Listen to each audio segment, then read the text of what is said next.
ibyaremwe byose byaremwe nawe Jehova. Last time twarabiye hamwe itandukaniro, ndavuga ku ndwi yahera twarabiye hamwe itandukaniro ry'idini n'ishengero. Impamvu ngarukanye ino resume nukugira nuko last time video ntimwayibonye kubera ko ntivyari codings ivyuma vyari vyagoranye, ariko nshatse gushisaho resume kugira ngo abantu badufollowinga online bashobore kuronka clue y'ivyo twavuze mbere yuko tubandanya imbere. Kuvuga itandukaniro ry'idini n'ishengero nuko twabonye yuko ishengero idini ryo rifokasinga kukuraba umuntu inyuma, utegerezwa kumera uku. Idini ni mico yashizweho, ni urutonde rwashizweho bivanye nuko umuntu atahura Imana. Umuntu ashobora kubona Imana nk'umupolisi, ashobora kuvuga uti twihweje Imana uko tuyibona muri Bibiliya, tubona umengo Imana ni ikintu gikaze kigendana ubuhiri, ukoze icaha gikubita, canke ni nk'umupolisi agendana inembo kugira ngo ahabonye hose umuntu akora icaha ahita ahushura. N'abantu benshi bafise iyo shusho, ari naco gituma abantu benshi araheza gukora icaha bikamutera n'isoni kuja gusenga Imana asaba imbabazi, canke agiye gusenga agiye kuryama akavuga ati ndavye ivyo niriwe ndakora ino munsi, numva nto kugurura n'umunwa ngo mvuge kuko yahita inyicira hanyene, reka niryamire birangirire yo nyene mwitiro nimba inyica inyice. Kubera yuko Imana uyibona nk'umupolisi, uyibona nk'umuntu agutwaje umukazo, agutwaje igitugu. Iri ni dini. Iyo babona Imana muri ino shusho bahita bashiraho n'imico yo kuyisenga. Iyo mico yose, ubwo buryo bwo kuyisenga buba ari uburyo buteye ubwoba. Hari abantu basenga bikubita, biyahura kugira ngo iyi Mana ipunguze bazishavu, Imana ibonetse nukuri ko Imana uyu muntu ariko aragerageza data wanje, nubwo vyashise bikagorana, ariko aragerageza kunyereka yuko yiyanse cyane. Yakubise igifungo c'amezi 2 kumbure Imana ibone yuko uyu muntu vy'ukuri aramfise ku mutima, ashobora guheba ibifungurwa mu mezi 2, mu kwezi, mu ndwi 2. Abandi barikomeretsa, abandi bariyima ibintu bimwe bimwe kuko ariyo shusho baba babona mu Imana. Kandi ibi vyose biganisha kukwerekana kugira ngo Imana ize imubone, hanyuma ivuga iti uyu mwana arandyoheye, uyu muntu wanje aransenga, arankunda, nanje reka ndamugirire neza. Haleluya. Ariko ishengero ryo rifokasinga kuri kushobora kuufisa ububasha bwo guhindura inyuma, gusumba kugufokasinga inyuma. Nkuko mu bice bigize agakiza hariho igice citwa narakijijwe. Agakiza si ikintu kiba rimwe gusa ngo birarangiye, oya, ahubwo agakiza ni process ducamwo. Ikintu ca mbere, ipoint ya mbere twese ducako ni igice citwa narakijijwe. Narakijijwe bisobanura ngo igihe nizera Yesu Kristo nahawe ubuzima budashira, nakuwe ku rubanza rw'ivyaha.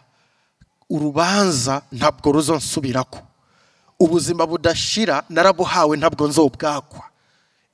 Iyi niyo etape ya mbere yitwa narakijijwe. No kuvuga ngo ca gihe wizeye Yesu ukaturisha kanwa, igihe wahishurirwa yuko abambwa ku musaraba yarabambiwe ivyaha vyawe, igihe wahishurirwa yuko Imana yamutanze kuko wewe utari gushobora guhuzwa n'Imana, hanyuma ukizera ati Yesu wapfiriye ivyaha byanje, kubw'ivyo ndakwakiriye nk'umwami n'umukiza mu buzima bwanje, ndizeye urupfu rwawe ko wapfuye kugira ngo jewe mbeho.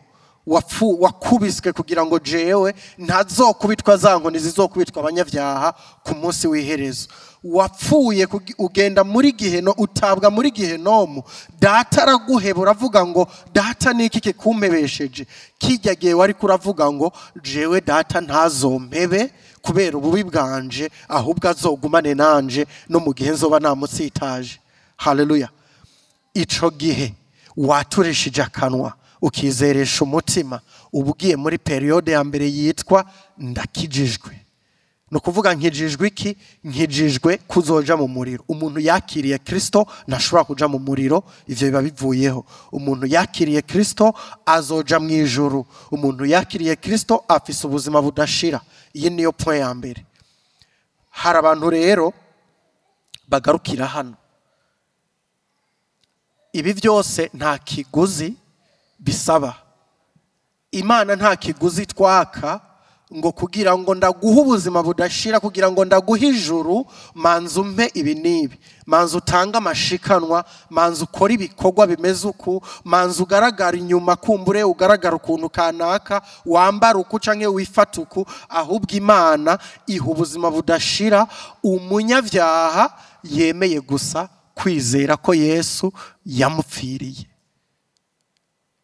Ubuzima budashira ntibuhabwa umugororotsi, buhabwa umunyabyaha yemeye ko we adashobora kwihesha ijuru, ahubwo ijuru ariheshwa n'igikorwa kigororotse Yesu Kristo yakoze ku musaraba.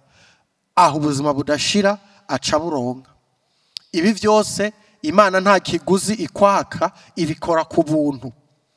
Ubuntu niyo nzira yonyene Imana yashimye gucishamwo kugira ngo ishobore kuducungura, kuko iyo hatakora ubuntu, iyo idakoresha ubuntu, kumbure yari gukoresha merite.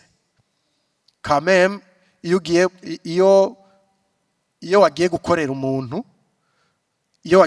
umuntu, akaguhemba, vyogora ko avuga ngo aya mafaranga ndayaguhereye ubuntu. Muravyumva nawe wakoze.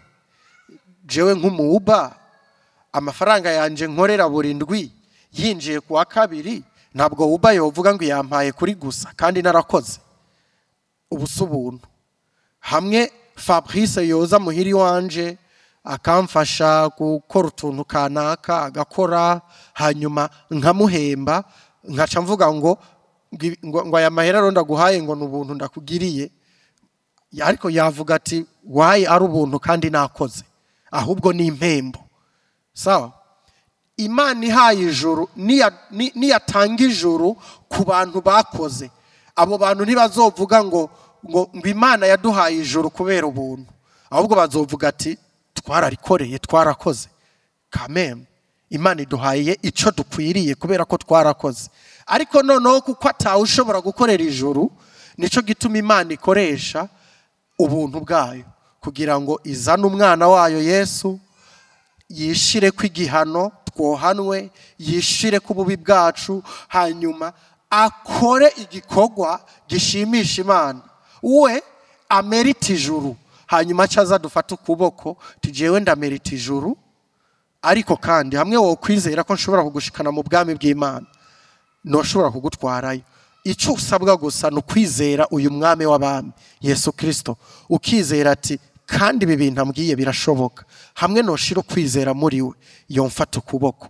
Ni nka cagihe muri hari kuri stade haba hari nk'umupira, hanyuma umuntu yaguze itike akakubwira ati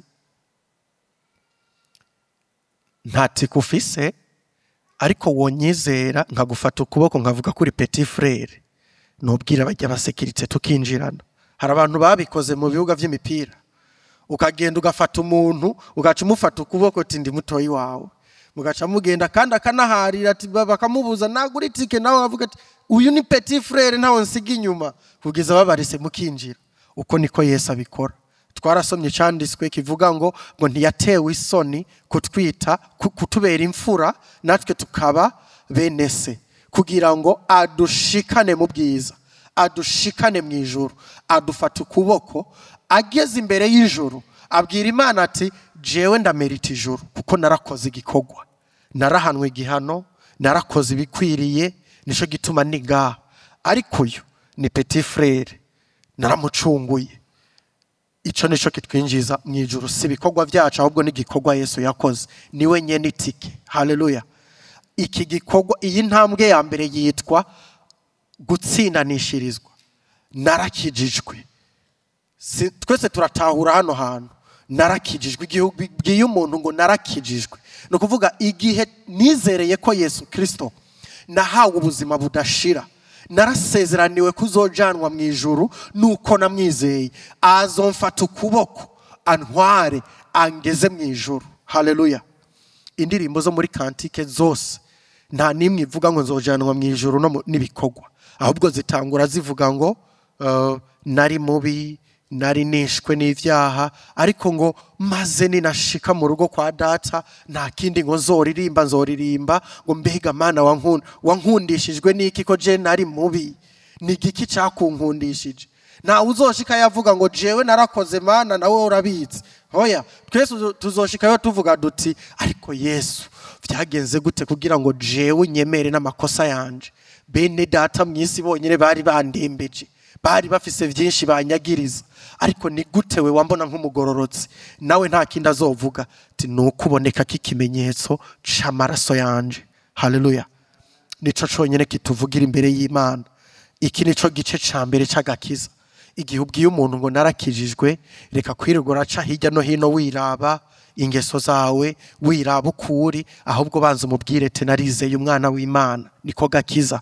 Agakiza si nyambaro, agakiza si gutonda ku ishengero, agakiza si kumara umunsi umwe udasambanye canke ibiri, nk'uko bamwe babivuga ngo maze iminsi ibiri ntanwa inzoga ngo nakijijwe, canke umuntu yavuye ngo ndaje ku rushengero ngo ubu ndakijijwe. Agakiza si ico. Agakiza no guhishura igikorwa kigororotse Yesu yakoze ku musaraba, hanyuma ukizera. Hari abantu baba mu rushengero imyaka 10, imyaka 20 batarakizwa, batanga amashikanwa, banavugishwa, baririmba muri korale, ariko batazi igikorwa Yesu Kristo yakoze. Haleluya. Gwa nashaka babiririmba, ariko n'ikimenyimenyi umubajije uti mbega ino munsi ko wakijijwe upfuye wojahe? Akubwira ati ntavyo nzi, I'm not sure, ntavyo nzi. Iki ni kimenyetso ikwereka yuko utaramenya ivyo urimwo, utarakizwa. Kuko agakiza Yesu atanga avuga ngo abo data yampaye nta gishobora kubanshikura mu kiganza, kandi nta kindi ngo ndabaha ababaye intama zanje, ngo nta kindi ndabaha atari ubuzima budashira. Umuntu wese yizeye Yesu Kristo afise ubuzima budashira. Imana ishimwe cyane. Igice ca kabiri, hari abantu rero bagarukira hano ku gice ca mbere, ari nayo mpamvu amadini amwe rejectinga ubuntu, ubutumwa bwo buntu.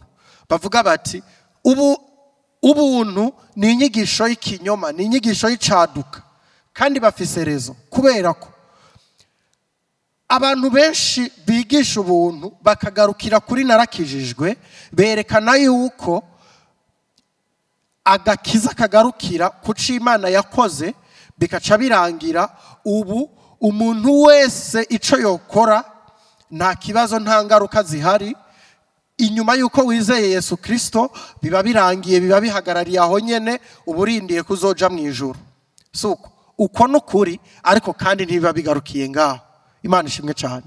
Yesu yarabwiye Petero ngo Satani araja kugukoresha ino munsi, araja gukinisha umutima wawe, araja kugerageza ukwizera kwawe. Ngo ariko nagize gute? Nagusengeye.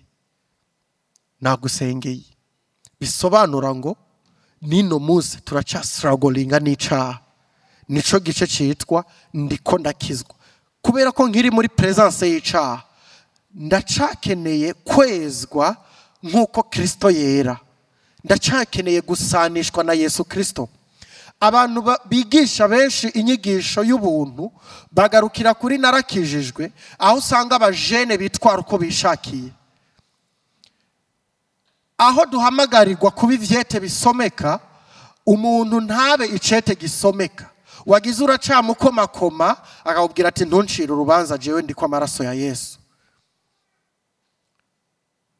Ariko bene data, Yesu impamvu ataciye adukura mu isi akiheta kudukiza, ubundi bwo umuntu yihanye, umuntu yakiriye Kristo nk'umwami n'umukiza, yategerezwa guca apfa ubwo nyene agaca aja mu ijuru atarasubira gukora ivyaha.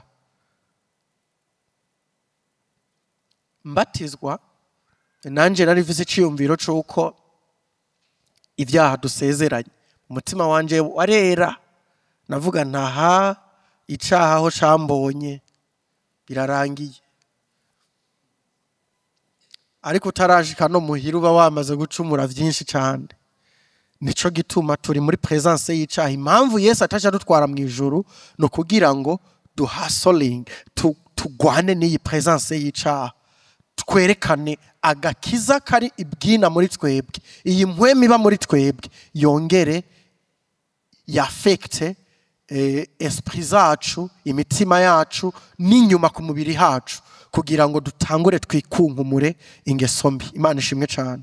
Igice ca nyuma citwa ngo nzokizwa, kubera yuko tudashobora kwezwa mu buryo buri 100%. Nico gituma hari igihe Yesu azogaruka. Yohana yarabivuze mu cete ca mbere ciwe, icete ca mbere ca Yohana mu gice ca gatatu yarabivuze ngo bene data turabana b'Imana, ariko kandi uko tuzomera ni kurahishurwa. Ariko hari ikintu kimwe tuzi, nuko hari igihe Yesu azohishurwa, kandi uko azobasa niko natwe tuzoca dusa. Nukuvuga ngo tuzoba dukuwe muri presence y'icaha, twambitswe iyindi mibiri idashobora gucumura, kuko turabizi neza yuko umubiri Yesu yambaye n'umubiri w'umwuka udashobora gucumura. Ico gihe niho tuzoba dukuwe muri presence y'icaha, niko gakiza kuzuye, tuzoba tugiye mu ijuru kubana na Kristo uko asa ariko dusa. Ariko ino munsi turacari mu ntambara tugwana n'icaha. Tutagwana naco ngo tuje mu ijuru, ngo kiduheshe kuja mu ijuru, ahubwo tugwana naco kugira ngo abatarakizwa bareshwe n'ingeso zacu nziza, kugira ngo bizere uwo mwami. Nta kuntu umuntu yaza kukuresha usa nabi ata fresher ugira.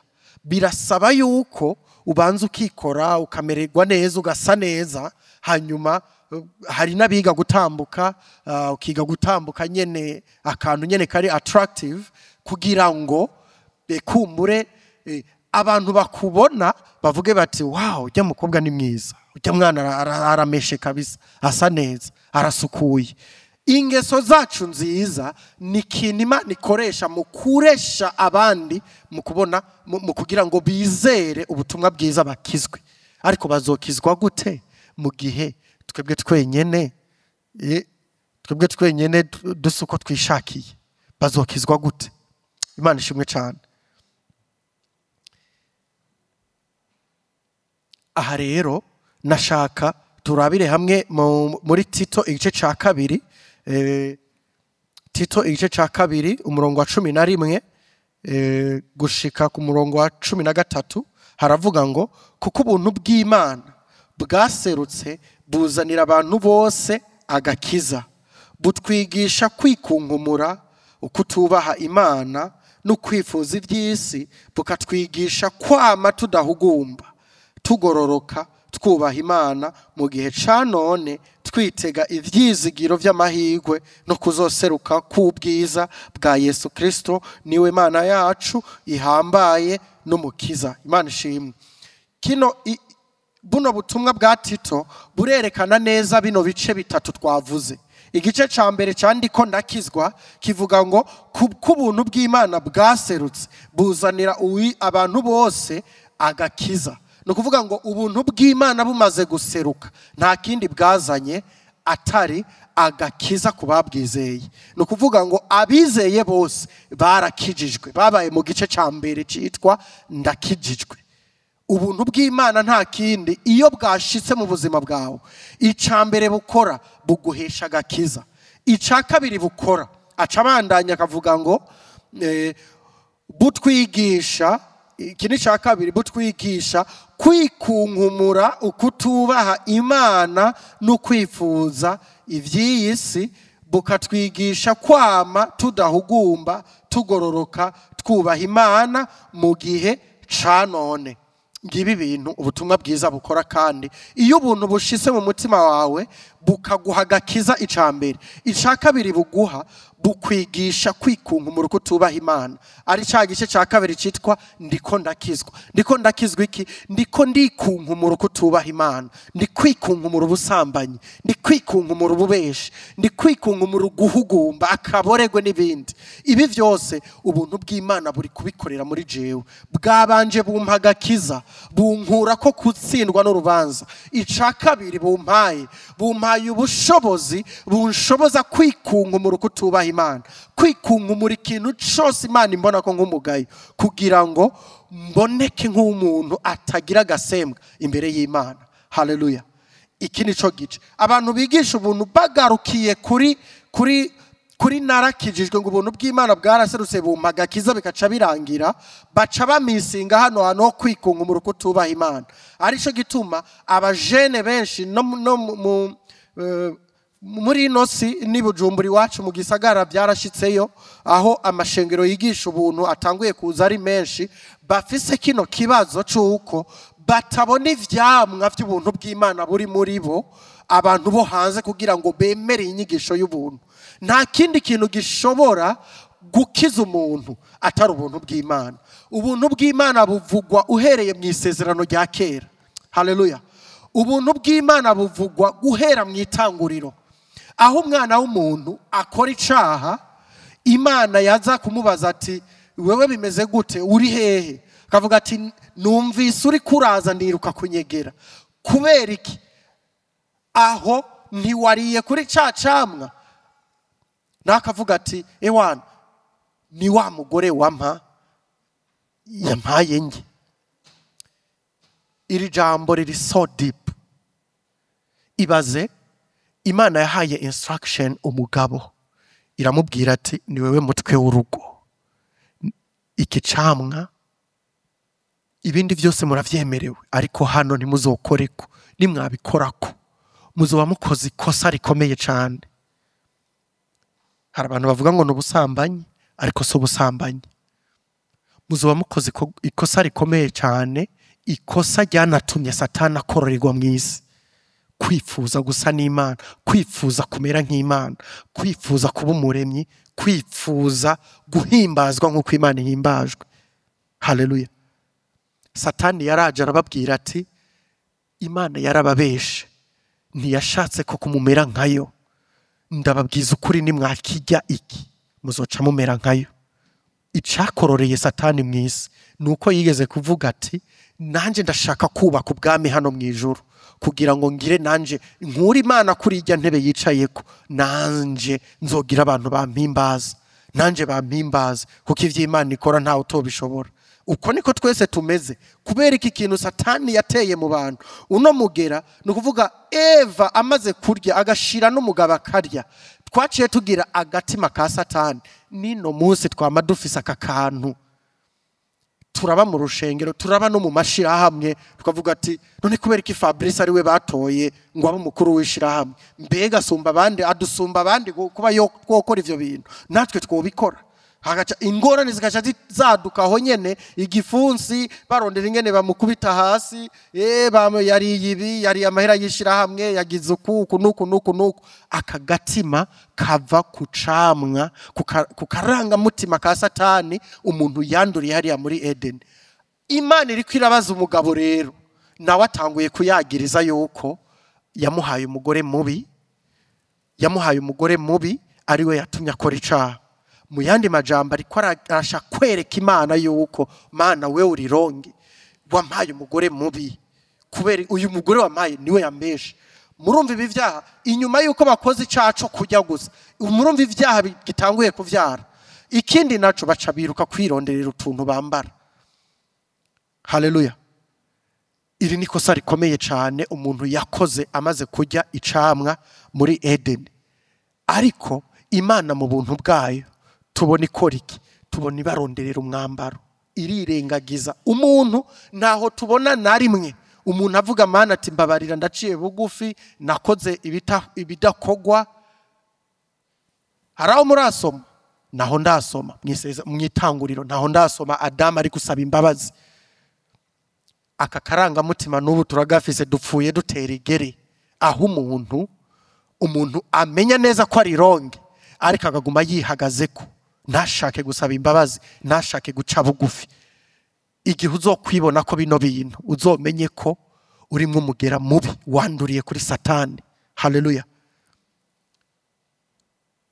Ariko Imana mu buntu bwayo, umuntu ariko ayagiriza amakosa, ariko arayituma urutoki, umuntu yipfuje gukumera nkayo, ngo ahimbazwe nkayo, ngo amaso yiwe ngo abone nkayo.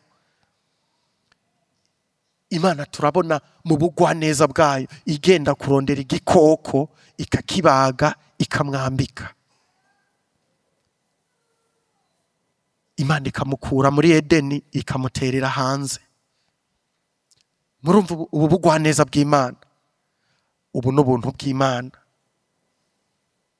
Mu gihe ca Nowa turabona neza Imana ivuga ngo nashimye umuntu umwe gusa, Nowa, genda umbazira ubwato.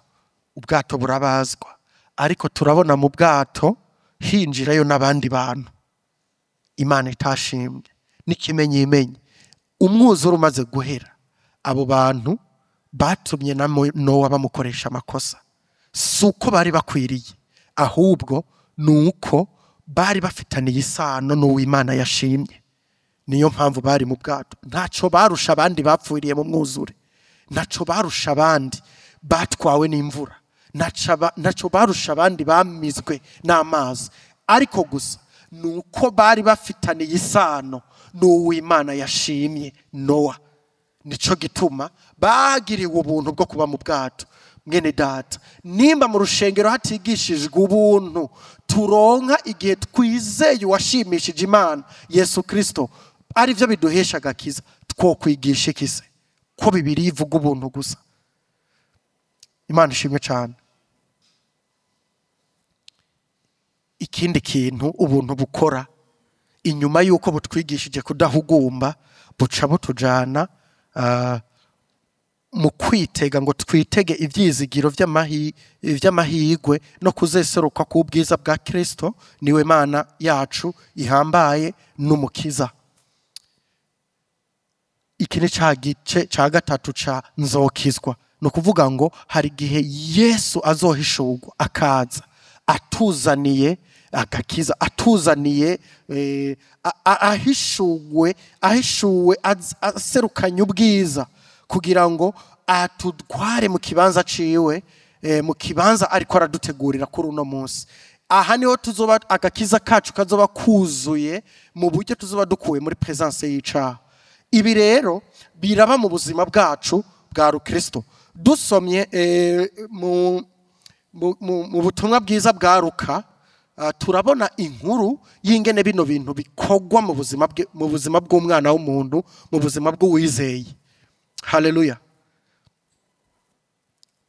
Turasoma muri Luka igice c'19 guhera ku murongo wa mbere gushika ku 10. Ni inkuru izwi neza cyane, abantu benshi barayizi, inkuru ya Zakayo. Nta utayizi ndibaza. Zakayo tumuzi nk'umuntu mugufi, yari umutoza kori.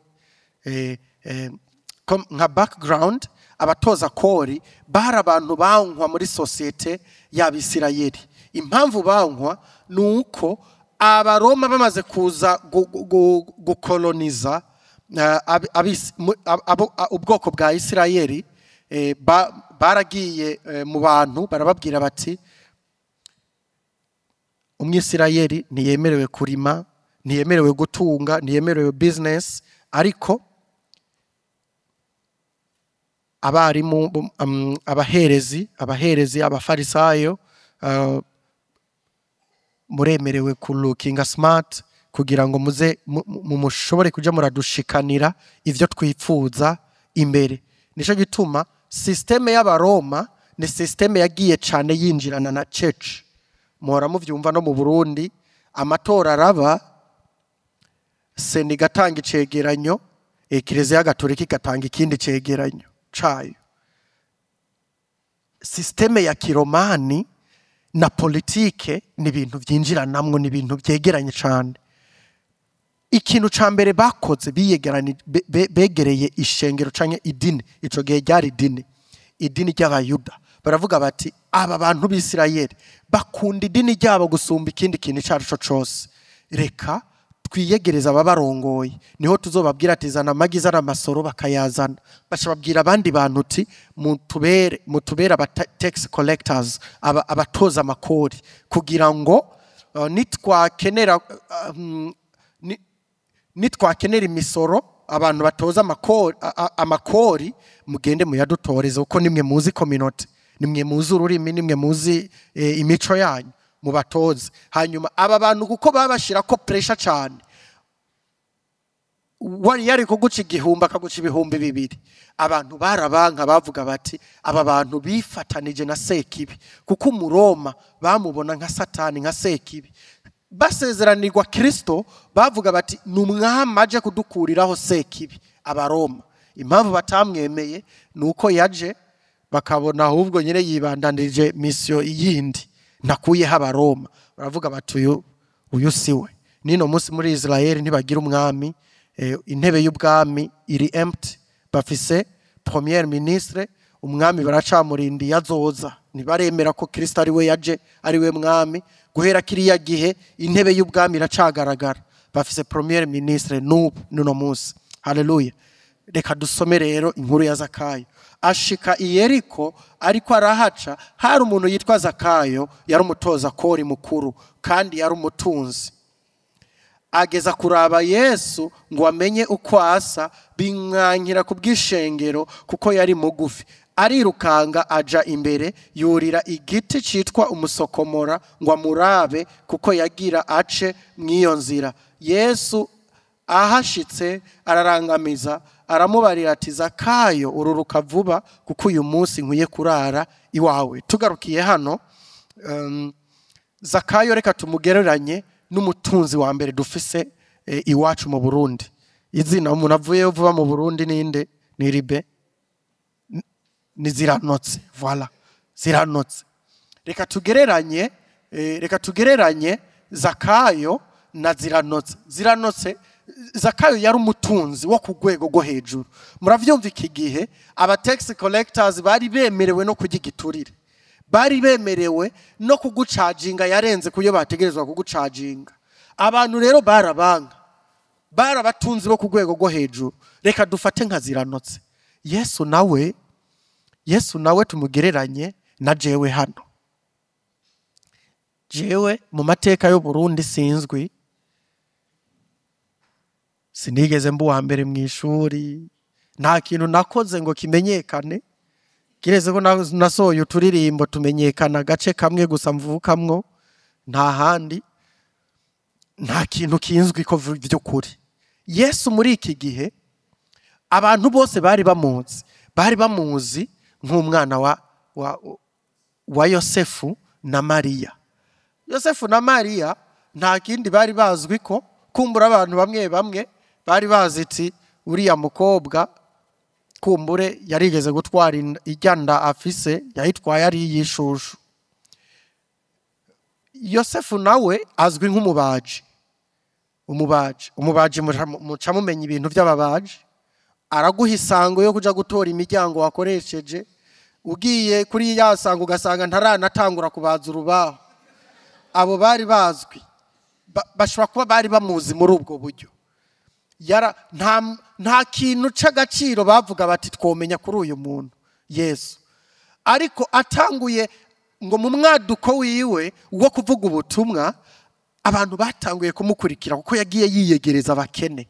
Mwibuka abakene bari abantu batawe, bagereranwa n'abantu badashobora kuja mu ijuru kubera ubukene bwabo, kubera badafise ivyo batanga ku Mana. Idini ryigisha abantu uti ntushobora kuja mu ijuru utatanga igigira 10 gishitse, ntushobora kuja mu ijuru udashobora gukora ibi na biriya na biriya na biriya. Abakene rero bo bari baramaze gutanga imihoho, twebwe ijuru nakabaye rero ushobora kurihonyoramwo kuko ikiguzi risaba twebwe naco dufise, twebwe naco dushobora kuronka. Yesu nawe ababwira ngo hahirwa mwebwe mushonje no munsi, hahirwa mwebwe muriri no munsi, hahirwa mwebwe bigaragara yuko abantu bose babaciriye urubanza kubera ubukene, kubera yuko ubwami bwo mwijuru n'ubwanyu. Ubwami bwo mwijuru si ubw'ababugura, ubwami bwo mwijuru ntibugugwa, ubwami bwo mwijuru si amafaranga, ahubwo ubwami bwo mwijuru nuko hari umuntu ariho ikiguzi wundi atari mwebwe, uwundi ariho ikiguzi, hanyuma akabafata ukuboko akabajana. Haragowe abantu bibaza ko bafise ibikwiye kugira ngo bagure ubwami bw'Imana. Abo bantu baragowe. Iyi niyo nigisho Yesu yigisha, ariko abantu bakaca bamukurikira ari benshi. Ivuvu ry'abantu, bensire ko abantu bibaza ko bafise ibikwiye kugira ngo bagure ubwami bw'Imana, nta numwe yashobora kumukurikira. Bavuga bati kwanze cambere cyo tuma tutagukurikira, uri kurigisha ibinyuranye by'idini iri twigisha, kandi idini ryacu mwibuke ntiryashinzwe n'abantu. Idini ryacu riva ku migenderanire Imana yagiye igirana n'abantu. Nababwiye idini nuko umuntu abona umuntu Imana, nuko umuntu kumbure ahishurirwa Imana, hanyuma agashinga imyizerere, agashinga n'ubugisengwa. Gutanga ibigira 10 ni itegeko ryavuye ku Mana bivanye nuko bari babanye kiriya gihe. Uburyo byasengwa, uburyo idini ryari ryubatse, ingoro yari yubatse, byari ibintu bipredictinga, byari ibintu bivugishwa ukuza kwa Yesu Kristo gusa. Noneho Yesu ari hano, nukuvuga Yesu amaze gushika, ivyamuvugishwa ko byose byahise biteshwa agaciro kuko byari bishitse. Mbega cari citezwe iyo gishitse umuntu yoba kicitega gute? Nico gituma nimba igitutu canje wakibona mpagaze hanze ukabona ikizunguzungu canje, ikizunguzungu canje si kuvuga ko atari jewe, ni jewe mugabo ni gitutu, ni kizunguzungu, ntushobora kukibwira ngo kikwishure. Ariko nserutse nubu gikeneye ikizunguzungu, uhita unyahagarara ukambwira ati Edmond ndakubona ubu. Nimba vya kera cari gitutu, hanyuma Kristo vyahishura akaba yarashitse. Ino munsi ntidukwiye kugendera mu gitutu. Haleluya. Yesu rero yarashitse, atangura kwegeranya babandi batawe, hanyuma abahamagara ati nimuze mu bwami bw'Imana, ubwami bw'Imana n'ubwanyu. Abantu batangura kumukwirikira ari benshi, cyane cyane abakene, cyane cyane abashonje, cyane cyane abagwaye imibembe, abantu batawe inyuma, cyane cyane abantu bari bagwaye ingwa n'abanyamahanga batangura kumukurikira. Ariko turabona ziranotse wakiriyagiye nguyu ariko araca ku biti n'amabuye, umutunzi yambaye inzahabu, yambaye amashenete, yambaye za mpuzu z'abatunzi, yambaye costume y'inzahabu, karuvate yasobetse, ariko turamubona ariko araca mu mitwe kameme umuntu mugufi. Dufata abantu bareha na Efrem iyo bahagaze kugira ngo ushobore kubona ibintu biri imbere, ucisha umutwe nyene hagati mu maguru. Ibaze ziranotse boss patro, abantu nka Efrem harimo n'abakene baheze kubera inzara ya kiriya gihe, bonze ari bare murazi umuntu yonza aca bamuremure. Abantu baheze barahagaze, ziranotse nguyu umutwe mu maguru y'abantu bonze, abantu b'abakene. Nguyu ati ndashaka kubona uyo muntu. Hanyuma atanguye biranga ko ashobora kumubona, aca avuga ati ivyo bintu uyu muntu ntegerezwa kumubona, sinshizwe. Aca avuga ati ko ariko araca muri iyi nzira hari ahantu nzi igiti citwa umusokomora. Nguyo yirutse gutora ingazi ngiyo yakubise hajya aruriye no hejuru. Ziranotse, ca wihiye ishusho, ziranotse n'ukuntu yubashwe. Ashobora kuba afise police, kameme ategerezwa kuba afise police imugenderanira. Ariko ino munsi nguyu ariko aranantara ku giti, abone nde umuhungu w'umubaji. Haleluya. Abone umuhungu w'umubaji. Muribaza ko ari ibintu bisanzwe. Yesu yavuze muri Yohana igice cya 6:44 ngo nta ushobora kuza kuri jewe data atari we yamuzanye.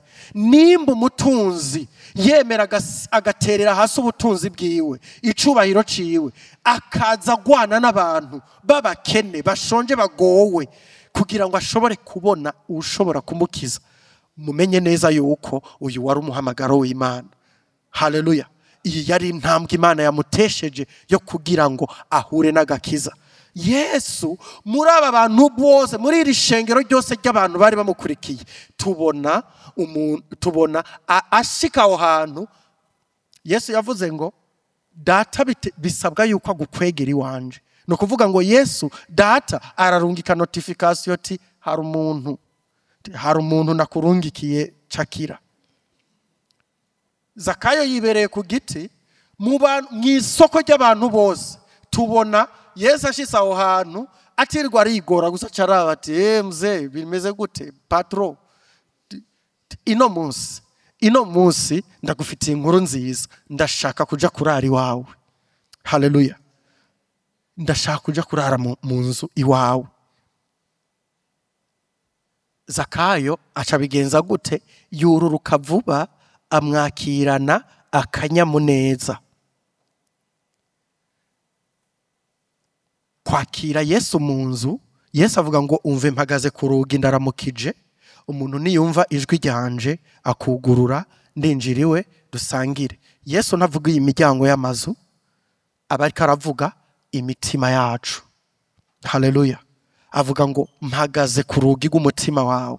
Nimba Yesu yarabonye Zakayo ariko aramubwira ngo Zakayo ndashaka ino munsi kuba mu buzima bwawe, ndashaka ino munsi kuza mu nzu yawe, mu mubiri wawe. Haleluya. Zakayo tubona yugurura ubuzima bwiwe, yugururiwe. Yesu akaza ngo akamwakirana akanyamuneza, akavuga ati ino munsi mfise umuntu adasanzwe, mfise umushitsi w'iteka. Yesu nimwakire ikibanza, nimwicare mwami w'abami. Haleluya. Hari umuntu yigeze abwira Yesu mwene ano majambo ga bene data, ati mwami w'abami nguhaye ikibanza mu mutima wanje, ngwino wicare, ngwino ndakuzimana. Haleluya. Warigeze ubibwira Yesu? Hari igihe twibaza ngo twarakijijwe kubera ko twakuze tuja ku ishengero, ariko ano majambo uramaze kuyatuza kanwa. Nguyu Zakayo araje.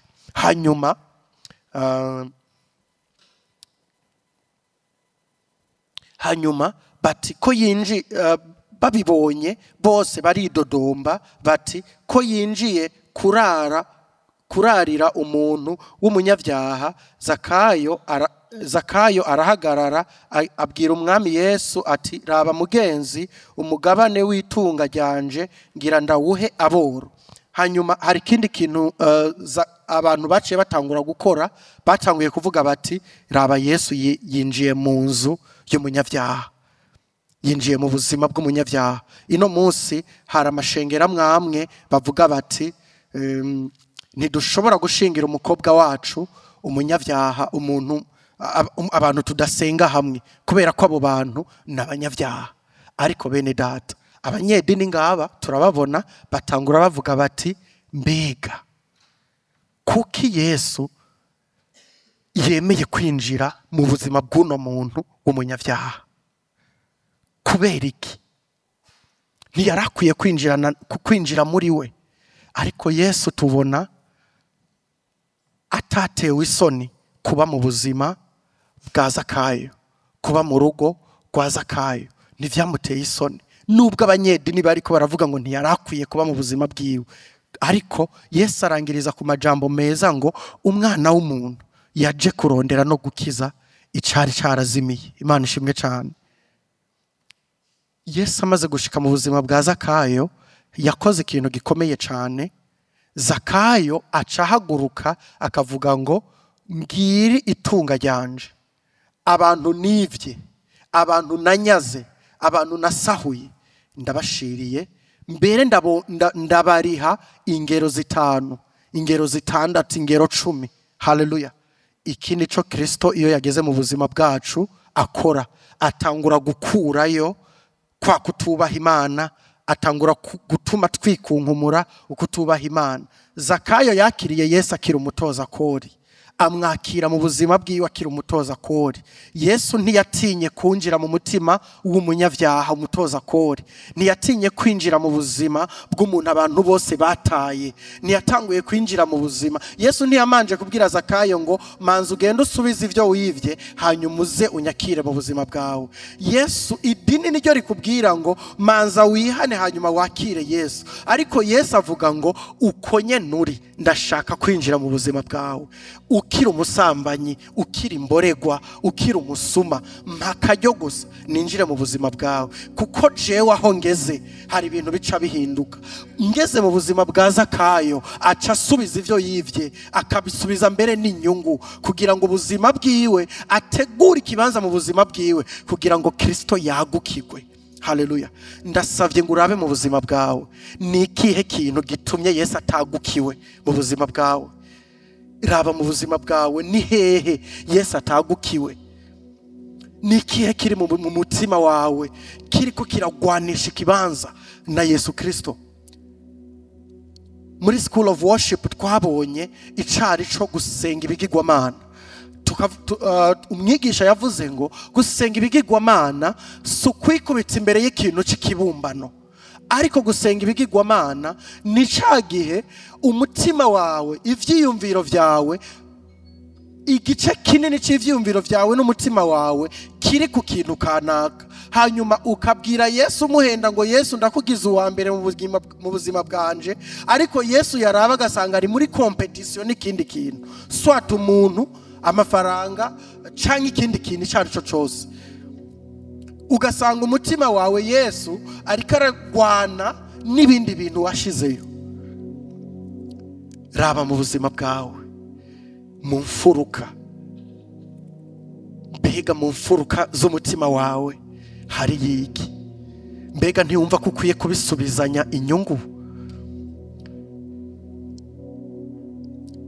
Mbega ntiworeka Kristo akavuga ngo guhera uyu munsi uyu muntu abaye umwe mu buzukuruza ba Aburahamu, agakiza kari mu nzu yiwe, kari mu mutima wiwe, nikibigaragaza ngibi vyamwa vy'agakiza bitanguye gukora, ngibi vyamwa umuntu gukora, kwikugumura kutubaha Imana, kwikugumura umugayo wose biriko biragenda bihera,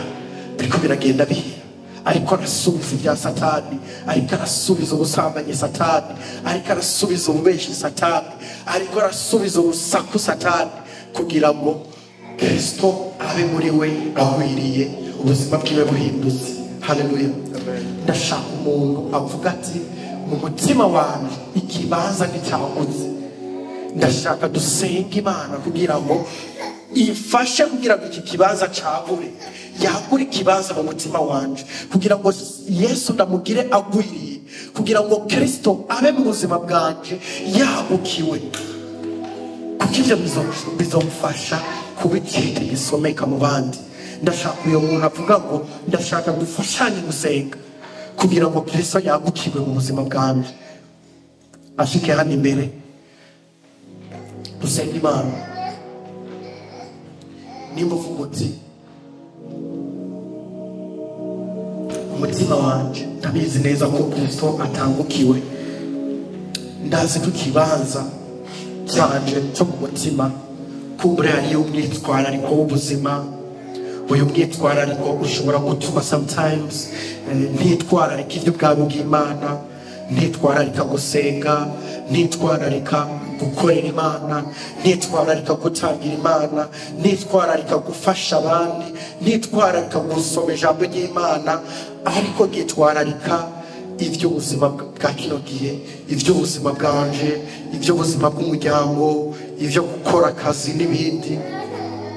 Ndashaka Imana ifashe, kuko buno bushobozi si umwana w'umuntu atishoboza, ahubwo ni igikorwa ubutumwa bwiza bukora. Nimba urimwo ushobora guhaguruka tugasenga Imana. Abaririmbyi bashize hano imbere kugira ngo bace batubandaniriza n'akaririmbo.